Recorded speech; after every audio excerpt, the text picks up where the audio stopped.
আমি 3 মাস থেকে বিটির বাড়িতে আমি আছি। বিটি করলে সলনা কোনো পৌঁছতে পারে না। বিটির করলে আমি অনবরত মল পরিষ্কার করি। বিটির খুব কষ্ট হচ্ছে।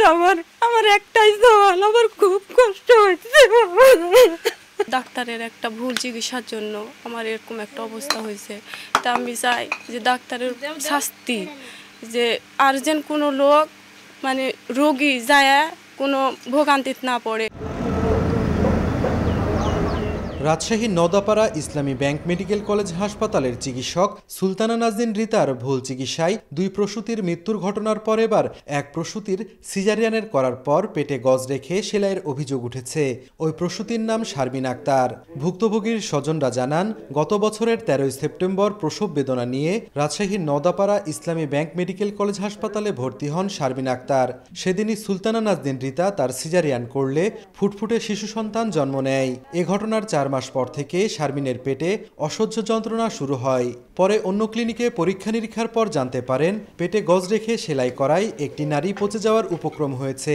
তাই চলতি বছরের 7 ফেব্রুয়ারি অপারেশনের মাধ্যমে কৃত্রিমভাবে মলদ্বার তৈরি করা হয়। তাই ভারী খাবার খেতে পারেন না শারমিন। আদরের সন্তান সিজানকে কোলে নিয়ে বুকের দুধ পর্যন্ত খাওয়াতে পারে না। স্ত্রী ও প্রসূতি রোগ বিশেষজ্ঞ সুলতানা নাজনীন রিতার ভুল চিকিৎসায় অসহ্য যন্ত্রণায় দিন কাটাচ্ছেন শারমিন। 1, 2, 3 ঢাকায় জমি জিতে নিন 100% ক্যাশব্যাক সহ 20 কোটি টাকার পুরস্কার। আমি 3 মাস থেকে বিটির বাড়িতে আমি আছি। বিটি করলে সলনা কোনো পৌঁছতে পারে না। বিটির করলে আমি বাসে থাকাও মরে আসছি। আমার একটা কষ্ট না, আমি বাচ্চাটা ঠিক মতো খাওয়াতে পারি না। এ অবস্থায় চিকিৎসক সুলতানা নাজনীন রিতার প্রাইভেট প্র্যাকটিস বন্ধের পাশাপাশি দৃষ্টান্তমূলক শাস্তির দাবি জানান ভুক্তভোগীর স্বজনরা। গজ থাকার জন্য লাড়ি ছিদ্র হওয়ার পরে এখন ওই পেশাব পায়খানা ওই ব্যাগের ভিতরে হচ্ছে। তো এটা একটা আমরা চরম ভোগান্তিতে পড়েছি। রিতার খুব ভুল চিকিৎসা, এর শাস্তি চাই আমরা। তবে এ বিষয়ে ইসলামী ব্যাংক মেডিকেল কলেজ হাসপাতালে সুলতানা নাজনীন রিতার সঙ্গে কথা বলতে গেলে পরিচয় জেনে তড়িঘড়ি করে চেম্বার থেকে পালিয়ে যান। এ বিষয়ে অভিযোগ পেলে তদন্ত সাপেক্ষে প্রয়োজনীয় ব্যবস্থা নেয়ার আশ্বাস দিয়েছেন বিভাগীয় স্বাস্থ্য কর্মকর্তা। রোগী যদি সাফারার হয়, সে যথাযথ কর্তৃপক্ষ বরাবরে তার অভিযোগ দাখিল করবে এবং এগুলোর ব্যাপারে কর্তৃপক্ষ অনেক তৎপর।